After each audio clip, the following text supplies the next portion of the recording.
جناب عمران خان صاحب اور ان کی جماعت سے تعلق رکھنے والے افراد کے لیے گنجائش کو حاصل کرنا ہے تاکہ وہ نہ صرف سویلین عدالتوں کے روبرو آئیں، وہاں پر ان کو پیش کیا جائے اور یہاں پر عمران خان صاحب اپنے پولیٹیکل اثر و رسوخ کی بنیاد پر ان کے لیے گنجائشیں حاصل کر سکیں اور مظلومیت کا کارڈ، چونکہ اس وقت عمران خان صاحب بہت ہی زیادہ شدت کے ساتھ کھیل رہے ہیں، وہ اس مظلومیت کے کارڈ کو مزید ایکسپلائٹ کر سکیں اور اس کے نتیجے میں انتخابات کے حوالے سے کچھ شکوک و شبہات کو پیدا کیا جا سکے۔ اگر آپ غور کریں تو یہ شکوک و شبہات کل سے آلریڈی ڈیولپ ہو رہے ہیں جب سے متحدہ کے وفد نے جناب الیکشن کمشنر سکندر سلطان راجہ صاحب کے ساتھ ملاقات کی ہے، کیونکہ ان ملاقات کے نتیجے میں یا بعد میں متحدہ کے خالد مقبول صدیقی، فاروق ستار اور دیگر نے جو مختلف بیانات دیے ہیں اس میں اس بات کی طرف اشارہ کیا جا رہا ہے کہ الیکشن کمیشن آف پاکستان کی طرف سے یہ جو ڈی لیمیٹیشن کی گئی ہے، نئی حلقہ بندیاں کی گئی ہیں، ان حلقہ بندیوں سے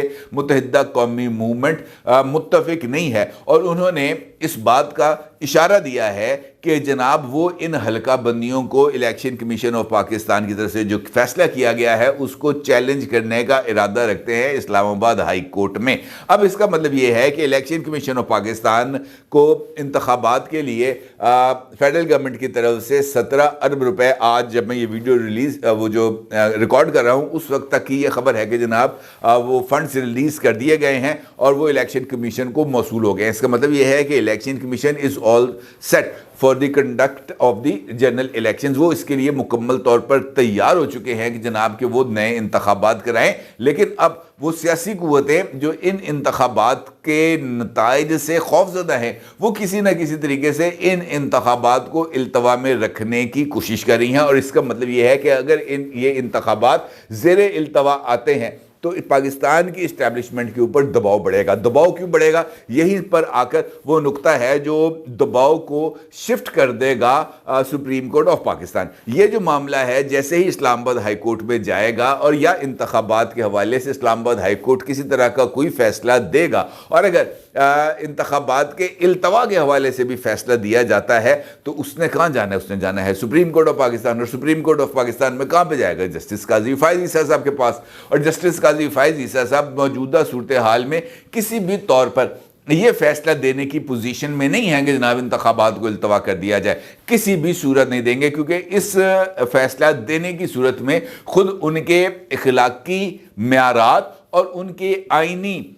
معاملات پر جو یا ان کی پوزیشن پر کمپرومائز کرنے کا تاثر اٹھے گا، اور مجھے نہیں لگتا ایسے کہ جسٹس قاضی فائز عیسیٰ صاحب اپنی ساکھ یا اپنے اصولوں پر کسی طرح کا کوئی سمجھوتا کریں۔ اس کا مطلب یہ ہے کہ اس سارے سینیریو میں جو دباؤ ہے وایا سپریم کورٹ آف پاکستان، یہ شفٹ کر دیا جائے گا پاکستان کی اسٹیبلشمنٹ پر، اور شاید یہی وجہ ہے کہ پاکستان کی اسٹیبلشمنٹ نے اس سارے دباؤ کو اس کے اثرات کو زائل کرنے کے لیے میدان میں اترنے کا فیصلہ کیا ہے، کیونکہ اگر وزارت دفاع کے معاملات پر سپریم کورٹ آف پاکستان ان درخواستوں کو ایڈمٹ کر لیتی ہے، ان کو جو ہے وہ سماعت کے لیے فکس کرتی ہے، تو کم از کم ابتدائی طور پر جو چیز سامنے آئے گی وہ یہ آئے گا کہ جناب فل کورٹ بنائیں۔ یہی ہوگا نا جناب، 5 رکنی بینچ نے فیصلہ سنا تھا، اب یہ 7 رکنی سنے گا، بہتر یہ ہے کہ اس کو فل کورٹ ہی سنے، کیونکہ جس وقت فوجی عدالتوں کے حوالے سے یہ سماعت ہو رہی تھی اس وقت بھی اعتزاز احسن صاحب نے عمر عطا بندیال صاحب سے درخواست کی تھی کہ فل کورٹ بنائیں اور فل کورٹ اس معاملے کو سنیں۔ اس مرتبہ بھی فل کورٹ کی ہی استدعا آئے گی تاکہ اس معاملے کو ایک مرتبہ سیٹل کر دیا جائے، حل کر دیا جائے، اور یہ ایک یقینی طور پر مشکل صورتحال ہوگی، اور اسی اثرات کو زائل کرنے کے لیے اسٹیبلشمنٹ کی طرف سے یہ جو کریک ڈاؤن ہے اس کا فیصلہ سامنے آیا ہے۔ آج صبح سے ہی یہ خبر سامنے آ رہی تھی کہ لنڈن میں موجود سزا یافتہ جن کو کورٹ مارشل کے ذریعے عہدے سے ہٹایا گیا ہے، میجر ریٹائرڈ عادل راجہ، ان کو اریسٹ کر لیا گیا ہے، اور اس وقت وہ لندن پولیس کی تحویل میں ہے، اور لندن پولیس ان کو بہت جلد پاکستان دشمن سرگرمیوں میں ملوث ہونے پر انہیں گورنمنٹ آف پاکستان کے حوالے کر دیں گی، لیکن اس خبر کی بھی ابھی تک کانفرمیشن نہیں ہو سکی، کیونکہ عادل راجہ کی اگر گرفتاری ہوئی ہے تو لندن میٹروپولیٹن پولیس کی طرف سے ابھی تک اس کی کوئی کانفرمیشن نہیں آئی، بلکہ عادل راجہ کے جو اکاؤنٹ ہے سوشل میڈیا اکاؤنٹ، اس سے اس بات کی بار بار تردید کی جا رہی ہے۔ البتہ کہا یہ بات 100% کنفرم ہے کہ یہ جو کریک ڈاؤن ہے اس کا اب آغاز ہو گیا ہے اور یہ کریک ڈاؤن بھی کچھ زیادہ تیز رفتاری کے ساتھ ہمیں آگے بڑھتا ہوا نظر آ رہا ہے۔ اطلاعات ہیں اس حوالے سے کہ جناب لندن کے اندر مقیم ہیں جیسے میجر عادل راجہ ہے یا سابق کیپٹن ریٹائرڈ حیدر رضا مہدی ہیں، ان تک کچھ لوگ جو ہیں مختلف اداروں سے وہ حساس انفارمیشن پھیلا رہے تھے یا ان کو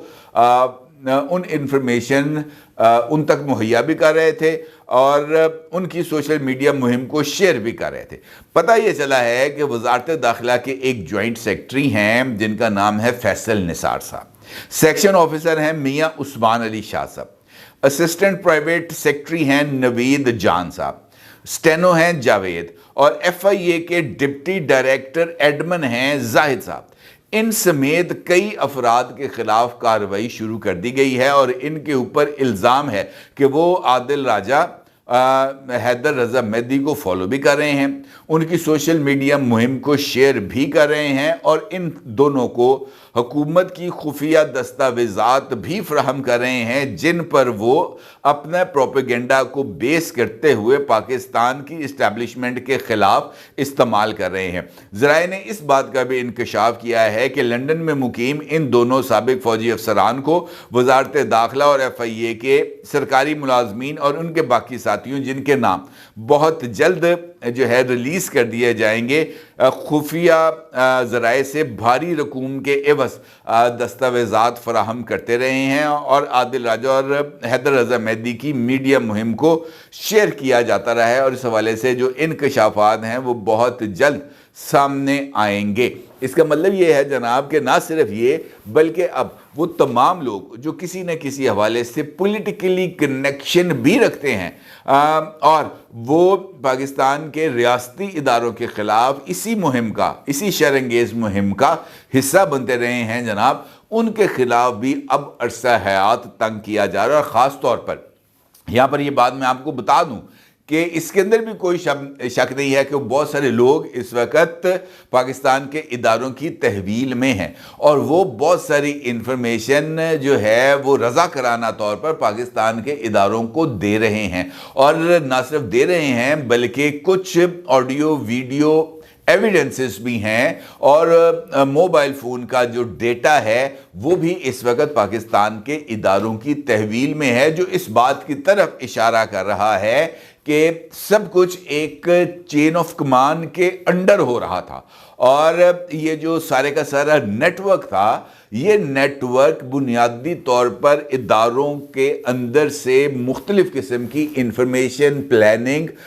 اس کو نہ صرف ریکارڈ کرتا تھا، اس کو حاصل کرتا تھا اور وہ ڈاکومنٹس بیرون ملک بھجواتا تھا اور بیرون ملک سے انہی ڈاکومنٹس کی بیس کے اوپر ایک شرانگیز مہم چلائی جاتی تھی۔ لہٰذا یہ جو کریک ڈاؤن ہے، یہ کریک ڈاؤن میں اب اضافہ ہو رہا ہے، اس کریک ڈاؤن کی شدت میں اضافہ ہو رہا ہے اور یہ کریک ڈاؤن کا دائرہ اب فیڈرل گورنمنٹ کی حدود یعنی اسلام آباد سے بڑھا کر پنجاب کے اندر بھی لایا جا رہا ہے اور پنجاب کے مختلف ڈپارٹمنٹس میں موجود افسران، چاہے وہ سول محکمے ہیں یا وہ سویلین محکمے نہیں ہیں، ان میں بھی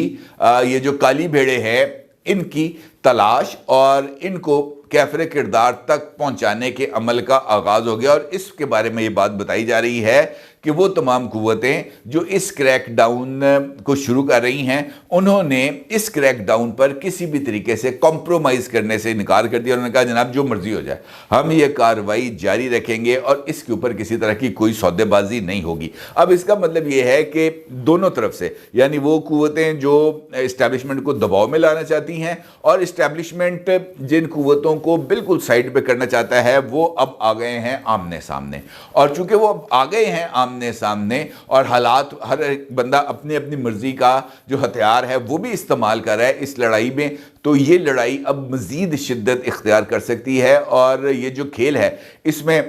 جو تیزی ہے وہ بھی اب آتی ہوئی نظر آئے گی۔ اب چونکہ فیصلے کا وقت بھی قریب ہے لہذا لڑائی میں بھی شدت آئے گی، تو میرا خیال ہے کہ اس کے لیے اب ہم سب کو تیار رہنا چاہیے۔ الیکشن سے پہلے کا جو ماحول ہے، میرا یہ خیال ہے کہ اسی مہینے وہ نہ صرف بننا شروع ہو جائے گا، اور اس انتخابی ماحول کے بننے سے پہلے جو صفائی کا عمل ہے اس میں بھی تیزی آئے گی، اور صفائی ہوتی ہوئی ہمیں نظر بھی آئے گی۔ ابتدا ان افسران کے خلاف کارروائی سے ہو چکا ہے۔ اپنی رائے کو ضرور اظہار کیجیے گا۔ آپ کا بہت شکریہ۔